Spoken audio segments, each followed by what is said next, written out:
అసలు ఎందుకు ఈ ప్రభుత్వాలు రోడ్లు వేయడం లేదు? అసలు ఎందుకు ఈ ప్రభుత్వాలు కనీసం ప్యాచ్ వర్క్‌లు గూడా వేయట్లేదు? ఎందుకు ఈ ప్రభుత్వాలు ఇంతలా దిగజారిపోతున్నాయి? దానికి ఒకే ఒక కారణం ఉచిత పథకాలు. ఈ ఉచిత పథకాలు ఎప్పుడైతే తెస్తారో అప్పుడు ప్రభుత్వాల దగ్గర డబ్బులుండవు. సరిపడా డబ్బు లేకపోవడం వల్ల కేవలం ఈ ఉచిత పథకాలు పెట్టడానికి మాత్రమే డబ్బు సరిపోతుంది. ఆ తరుణంలోనే వాహనదారుల నుంచి ఖచ్చితంగా వ్యతిరేకత వస్తుంది. దానివల్ల గత ప్రభుత్వం కూడా ఓడిపోయింది.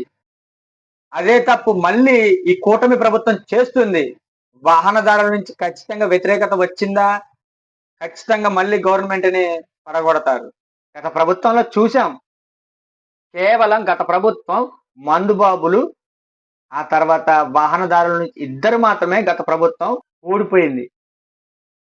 మీరు దృష్టిలో పెట్టుకోండి. ఎప్పుడైతే ఈ ఉచిత పథకాలు ఎక్కువ ఇవ్వడం వల్ల మీ దగ్గర డబ్బు సరిపోక ఆ హామీలు తీర్చే పనిలోనే ఉంటారు కాబట్టి రోడ్లు మర్చిపోతారు. డ్రైనేజ్ వ్యవస్థ మర్చిపోతారు. ఏదైతే శాశ్వత లబ్ధి ఉంటుందో గుండులు, బడులు ఎక్సెట్రా అవన్నీ కూడా మర్చిపోయే పరిస్థితి వస్తుంది ఈ ఉచిత పథకాల వల్ల. అందుకని ఈ ఉచితాలు తీసేయండి. ఎలాగ అధికారంలోకి వచ్చారు కాబట్టి మళ్ళీ వాహనదారుల నుంచి అసంతృప్తి వచ్చిందా? మళ్ళీ మీరు గెలిచే పరిస్థితి ఉండదు. ఉచిత పథకాలు తీసుకునే వాళ్ళు ఇంకా వచ్చే ప్రభుత్వం ఇంకా ఎక్కువేస్తానంటే వాళ్ళకేస్తారేమో గాని న్యూట్రల్‌గా ఓటర్లుంటారు. అది వాహనదారులు ఎక్సెట్రా కొంతమందుంటారు న్యూట్రల్‌గా. వాళ్ళ ఓట్లు మాత్రమే కీలకమవుతాయి ఏ ప్రభుత్వానికైనా. వైసీపీ నుంచి ఉండొచ్చు. టీడీపీ నుంచి ఫ్యాన్స్ ఉండొచ్చు. కానీ ఈ ఫ్యాన్స్ వల్ల ప్రభుత్వాలు మాత్రం గెలవలేవు. ఎందుకనంటే న్యూట్రల్ ఓటర్లు మాత్రమే ఖచ్చితంగా గెలిపిస్తారు. ఎవరికి ఎక్కువ మంచి జరుగుతుంది, ఎవరికి ఎక్కువ శాశ్వత లబ్ధి లభిస్తుందో వాళ్ళు మాత్రం ఖచ్చితంగా ప్రభుత్వాన్ని గెలిపిస్తారు.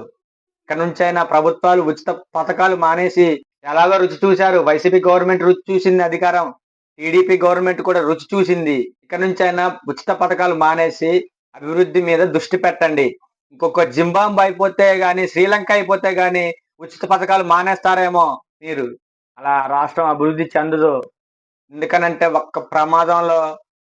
ఒక్క ప్రాణం పోయిన యాక్సిడెంట్ ప్రమాదంలో ఖచ్చితంగా ఆ కుటుంబం శోకసంద్రంలోకి వెళ్తుంది. దానికి కారణం కేవలం ప్రభుత్వాలు మాత్రమే అవుతాయి.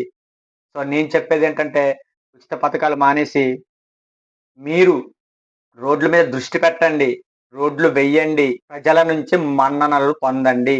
వాహనదారుల నుంచి మన్ననలు పొందండి. ఉచిత పథకాల వల్ల కేవలం రోడ్లు వేయలేకపోతున్నారు. ఏ డెవలప్‌మెంట్ కూడా ఉండదు.